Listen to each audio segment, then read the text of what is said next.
அனைவருக்கும் பரம்பரை ஜோதிடர் திருமலம் ராமகிருஷ்ணனின் அன்பின் வணக்கங்கள். ஒரு காதல் அப்படின்னு நம்ம சொன்னாலே எல்லாருக்குமே ஒரு டக்குன்னு ஒரு ஸ்பார்க் எல்லாருக்குமே வர்றது ஒரு சகஜம். சோ ஏற்கனவே காதலிச்சவங்க, தற்போது காதலிச்சுட்டு இருக்கிறவங்க, இனிமே காதலிக்க போறவங்க எல்லாருக்குமே நமது காதலர் தின வாழ்த்துக்களை தெரிவித்துக் கொள்கிறோம். அதாவது ஒரு ஒரு ஒரு ஒரு ஒரு நேரத்துல நம்ம எடுத்துட்டோம் அப்படின்னா, நம்ம அந்த காதல் அப்படின்னு சொன்னாலே அது சங்க காலத்திலேருந்து இருக்கு. நமக்கு தமிழ் இதுல எடுத்துட்டோம்னா, நான் ஒரு தலைவன் தலைவியை பற்றி கூறுதல், தலைவி தலைவனை பற்றி கூறுதல்னு சொல்லிட்டு அந்த காதல் அப்படி ஒரு விஷயம். அந்த காதல் அப்படின்னாலே ஒரு முக்கியமான ஒரு விஷயம். இப்ப நம்ம இந்த காதல் இந்த வருஷம் இந்த 2025 அப்படின்னு நம்ம எடுத்துக்கலாம். யாருக்கு வெற்றி அடையும், யாருக்கெல்லாம் நான் லவ் பண்ணிட்டு இருக்கேங்க, எனக்கு லவ் மேரேஜ்ல போய் முடியுமா அப்படின்னு சொல்லி நம்ம அந்த பதிவுல பார்க்கலாம்.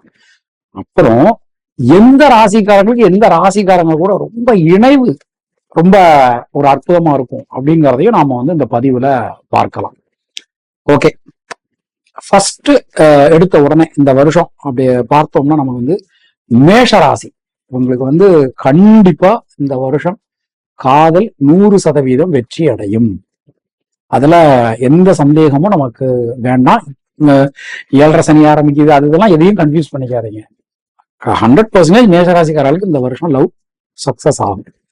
மிதுன ராசி 12 வருஷம் கழிச்சு குரு பகவான் நம்முடைய ராசிக்கு வர இந்த வருஷம். சோ நிச்சயமா அவங்களுக்கும் காதல் கண்டிப்பான முறையில வெற்றி அடையும். சிம்மராசி எடுத்துக்கிறோம். சிம்மராசிக்கு அஷ்டமத்து சனி தொடங்குது. மீன்வைல் ராசிக்கு சர்ப்ப கிரகமான கேதுவும் வர. ஆனா அவங்களுக்கு ஒரு பெரிய கிஃப்ட் என்னன்னு சொல்லி பார்த்தோம்னா, 11ஆம் இடத்துல வரக்கூடிய குரு.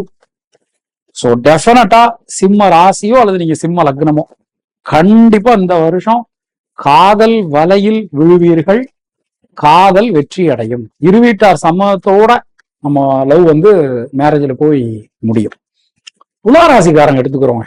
கிட்டத்தட்ட 12 வருஷம் தவம் இருந்து ஒரு ஒரு எந்த ஒரு விஷயத்த எடுத்துட்டாலுமே அவங்களுக்கு நிறைய பிரேக்கப்பு அந்த மாதிரி ஏகப்பட்ட பிரச்சனைகள் துளாராசிக்காரர்களுக்கு இருந்தது. கண்டிப்பா இந்த வருஷம் அவங்களுக்கு லவ் சக்சஸ் ஆகும். அதுல எந்த சந்தேகமும் வேண்டாம். யாரோ ஒருத்தர், அவங்க எல்லாம் யாருன்னே தெரியாது, அவங்க எல்லாம் நம்ம நாடோடிகள் சசிகுமார் டீம் மாதிரி யாரோ துளாராசிக்காரங்களுக்கு ஹெல்ப் பண்ணி அந்த லவ் சக்சஸ் ஆகக்கூடிய தன்மை கண்டிப்பான முறையில உண்டு. தனுசு ராசி, அதாவது காத்துக்கிட்டு இருக்காங்க, எப்படா நமக்கு நல்ல பீரியடு கிடைக்கும், நமக்கும் நல்ல காலம் வராதா, நம்ம கூட இருக்கிறவங்களுக்கு எல்லாம் மேரேஜ் ஆயிடுச்சு, குழந்தை பிறந்துருச்சு, நம்ம இப்படியே உட்காந்துக்கிட்டு இருக்கோமே அப்படின்னு நினைச்சு காத்துக்கிட்டு இருந்திருப்பாங்க.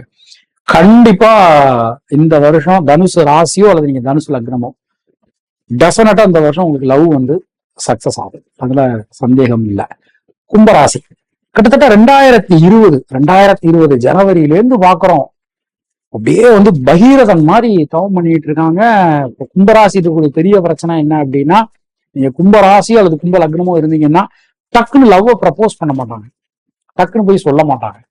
அப்போ அவங்களுக்கு இந்த வருஷம் லவ் ப்ரப்போஸ் பண்றது, லவ் சக்சஸ் ஆறது, இது எல்லாமே இந்த வருஷம் அவங்களுக்கு கண்டிப்பான முறையில நடக்கும், கிடைக்கும். சோ இந்த வருஷத்தை நம்ம எடுக்கணும்னா மேஷம், மிதுனம், சிம்மம், துலாம், தனுசு, கும்பம் இந்த ராசிக்காரங்களுக்கு இந்த வருஷம் ஒரு பெரிய கிஃப்ட். மற்ற ராசிக்காரங்களும் இறைவன் கிருபையில உங்களுடைய லவ் சக்சஸ் ஆகட்டும். அடுத்தது நாம இப்போ நம்ம பார்க்க போறது எந்தெந்த ராசிக்காரங்களுக்கு இடையில ஒரு பெரிய அந்யோன்யம் இருக்கும் அப்படின்னு நம்ம சொல்றோம்.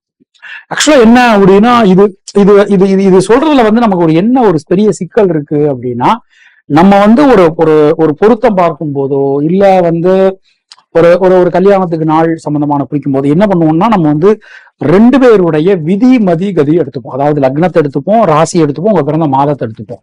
3 விஷயத்தையுமே நாம ஆய்வு பண்ணி தான் நாம அந்த ஃபைல். பட் இப்ப நாம சொல்றது ஒரு பொதுவான ஒரு பலன் தான். ஒவ்வொரு ராசிக்கும் 7ஆம் ராசி வசீகரம் ஜாஸ்தியா இருக்கும். உதாரணமா இப்ப மேஷம் துலாம், துலாம் மேஷம், ரிஷபம் விருச்சிகம், விருச்சிகம் ரிஷபம், இது மாதிரி இந்த ஒரு ஒரு வசீகரிக்கும் தன்மை அதிகமா இருக்கும். இதுல எக்ஸப்ஷனல் கேசஸ் இருக்கு. எக்ஸப்ஷனல் கேசஸ் இருக்குன்னா சிம்மம், கும்பம், கடகம், மகரம் இவங்க வந்து சமசப்தமம் வந்து பொருந்தாது அப்படின்னு வந்து சொல்றாங்க. அப்புறம் பஞ்சபூத தத்துவத்தின் அடிப்படையில நம்மளுடைய அந்த 12 ராசிகளை பெரியவங்க பிரிச்சு வச்சிருக்காங்க. எப்படி பிரிச்சு வச்சிருக்காங்க? நெருப்பு தத்துவம் மேஷம், சிம்மம், தனுசு. நில தத்துவம் ரிஷப, கன்னியா, மகரம். காற்று தத்துவம் மிதுனம், துலாம், கும்பம். நீர் தத்துவம் கடகம், விருச்சிகம், மீனம். அப்போ இந்த செட்டா பாருங்க, மூணா ட்ரையோன்னு வந்து சொல்லுவாங்க இங்கிலீஷ்ல. சோ மேஷம், சிம்மம், தனுசு, ரிஷப, கன்னியா, மகரம், மிதுனம், துலாம், கும்பம், கடகம், விருச்சிகம், மீனம். இவங்களுக்கு இடையில ஒரு அந்யோன்யம், பார்த்தோன்னே பசக்குன்னு ஒட்டிக்கிறது, அந்த வந்து பாத்தீங்கன்னா பார்த்தோன்னே டக்குன்னு பிடிக்கிறது, இதெல்லாம் அந்த ராசிகளுக்கு இடையில ரொம்ப ரொம்ப ஒரு அந்யோன்யமான முறையில இருக்கும். சீக்கிரமே உங்களுடைய காதலும் வெற்றி அடையணும்னு சொல்லி நான் இறைவனிடம் வேண்டுகிறேன். இனிய காதலர் தின வாழ்த்துக்கள். மீண்டும் நாம் அடுத்த நிகழ்ச்சியில சந்திக்கலாம். நன்றி, வணக்கம்.